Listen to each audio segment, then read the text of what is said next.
اردو تقریر یوم تکبیر۔ معزز سامعین، السلام علیکم۔ آج ہم یوم تکبیر منا رہے ہیں، جو ہماری قومی تاریخ کا ایک بہت اہم دن ہے۔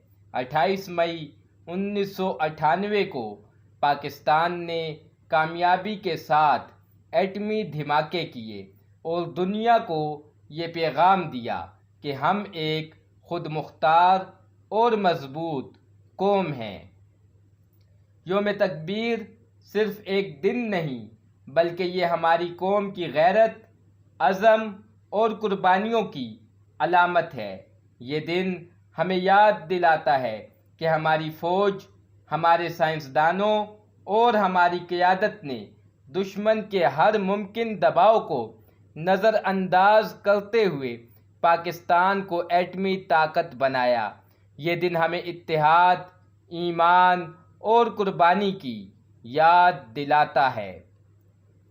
ہمیں چاہیے کہ ہم صرف یوم تکبیر کو منانے تک محدود نہ رہیں، بلکہ اپنے ملک کو مضبوط بنانے کے لیے تعلیم، ایمانداری اور محنت کو اپنائیں۔